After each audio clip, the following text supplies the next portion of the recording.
अमिट होते हैं। अब कोई आएगा जो उसको जानता है, वो मतलब ये है कि उसका प्रमाण आपको दे देगा, उनके लिए कोई। तो बहुत ध्यान से आप सुनिए, थोड़ा सा प्रकरण है, ध्यान से सुनिए। बोलो।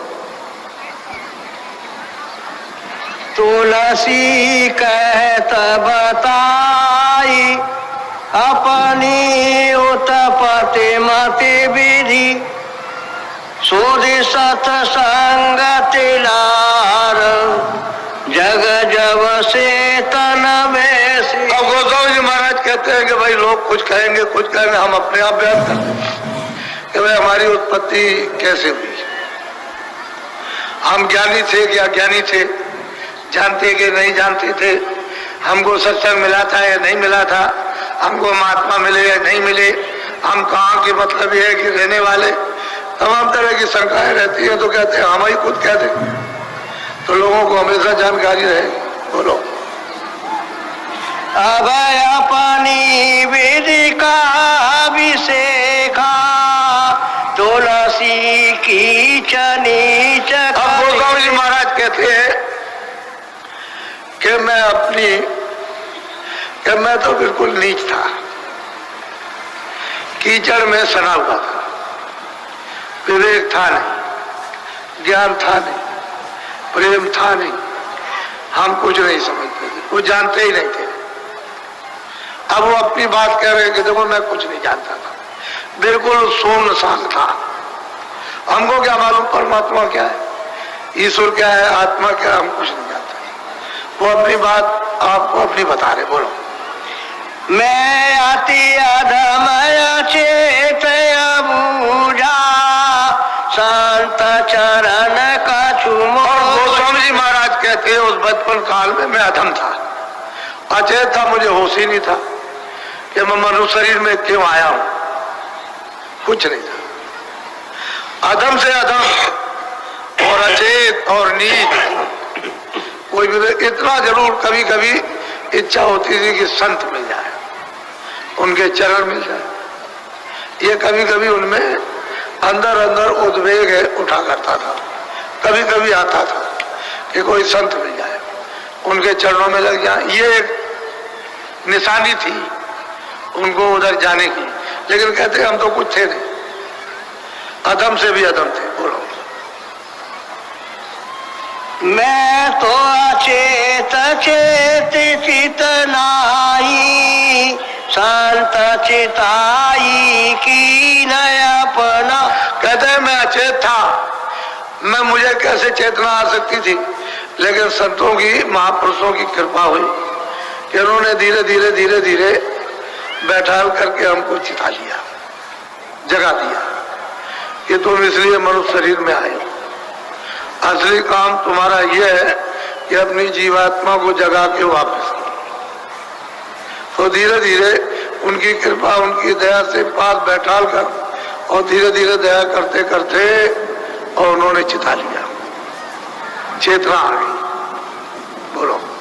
मैं पौने शांत चरण समनाई संत दयाल दया के। तो गोस्वामी महाराज कहते हैं कि मैं संतों के चरणों के बराबर किसी को कुछ नहीं जानता, मैं किसी को रत्ती भर नहीं, बस संत चरण, उन्हीं की कृपा और उन्हीं की दया।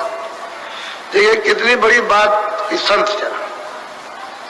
कभी कभी ज्वार भाटा उठता था कि कहीं मिल जाए, उनके चरण मिल जाए, संत मिल जाए, महापुरुष मिल जाए, पूरे मिल जाए, तो अब ये कभी ना कभी काम आ ही जाएगा। कहते मिल गए तो उन्होंने बैठाल करके हमको चिता लिया, जगा दिया कि तुम इसलिए आए हुए हो। अब ये स्थिति है कि मैं उनके चरणों के सिवा किसी को जानता ही नहीं। खोलो। तुलसी मठ बोधि नहीं विवेका संत चरण चितबा।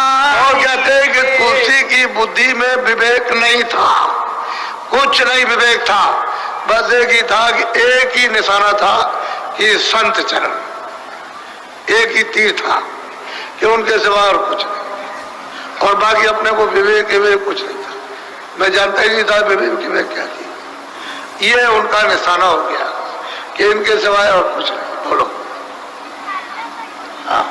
मैं अब अपनी यादी बताओ, अपनी बिथा यादी गति। अब उन्होंने यहाँ पर ये पूरा पूरा निश्चय आपको करा दिया कि बिना संतों के उनकी कृपा के नहीं। कहते हैं एक लक्ष्य निशाना संत चरण का, मैं उसके बराबर और कुछ नहीं जानता। मैं अच्छा न बुरा मुझे कुछ नहीं, न विवेक न अविवेक, मैं अब कुछ जानता ही नहीं। बस मुझे तो एक ही निशाना मिला, संत चरण की बांधी टेका। कहते हैं बस निशाना बांध लिया, इसके सिवाय अब कुछ है नहीं। ये अब वो कहते हैं कि भाई मेरी उत्पत्ति कैसे हुई, अपनी आप हानि वर्णन कर रहे हैं, बता रहे हैं कि जिससे लोग उसको सुन लेंगे, समझ लेंगे तो जान जाएंगे। बोलो। जग व्यवहार जगत जगराई, तनय उपजा विधि कहो। जैसे जगत की उत्पत्ति का जो सबका सिलसिला है कि बच्चे बच्चियां कैसे पैदा होते हैं, तो कि मैं कोई ऊपर से थोड़ी गिर गया हूं कि मैं ऊपर से गिर करके आ गया। ऐसे नहीं। जैसे जगत का व्यवहार उत्पत्ति होने का, उसी तरह से कहते हैं कि मैं आपको बता रहा हूं। बोलो। राजापुर जमुना के तीरा, जहाँ तुलसी का भया। कहते हैं कि राजापुर ग्राम है, इसी जमुना के किनारे, यही आपके पश्चिम की तरफ में इलाहाबाद, कोई ज्यादा दूर नहीं है। बरवारी से सड़क जाती है राजेपुर के लिए, तो कहते हैं वहां मेरा किनारे पर घर था। तो जिस तरह से बच्चे बच्चियां पैदा सबके यहाँ होते हैं, उसे वैसे ही यानी ये शरीर मेरा पैदा हुआ। राजापुर गांव में जमुना जी के तीर बिल्कुल किनारे पर है। बोलो। विधि बुधेल खंड वही देसा, चित्रकूट बीच 10 को। वो स्वामी जी महाराज खुद कि वो विख्यात बुंदेलखंड और चित्रकूट और राजापुर का कितना 10 कोस का 20 मील का अंतर है। तो यही बता दें, कोई सोचे कि भाई कहीं और जगह के रहने वाले होंगे, तो उन्होंने गांव का अपना परिचय इस तरह बताया कि इधर उधर नहीं हो सकता है। चित्रकूट से राजापुर 10 कोस है, 20 मील की दूरी पर। कहते हैं तुलसी का ये शरीर जिस तरह से जगत की उत्पत्ति होती है, वैसे उसका ये शरीर उपजा पैदा हुआ। बोलो। 15 से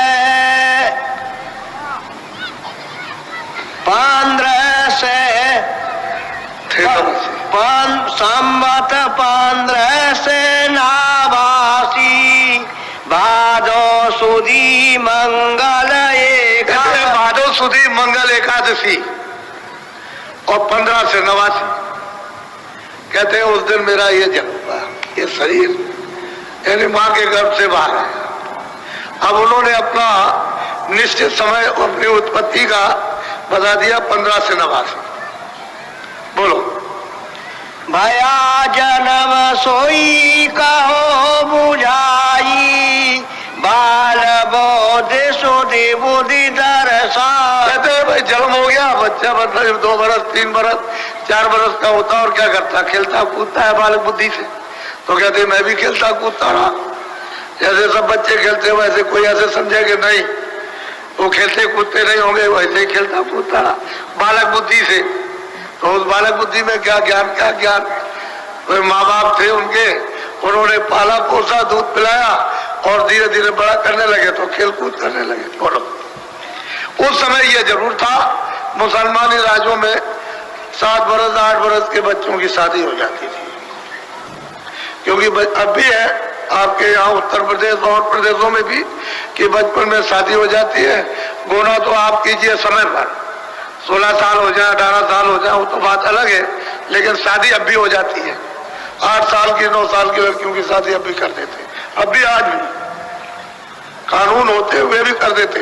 वो कहते हैं शादी संबंध हो गया, हम वहां भेजेंगे, थोड़ी भेजेंगे, उसी समय जब इसका समय पूरा हो जाएगा शादी हो जाती है।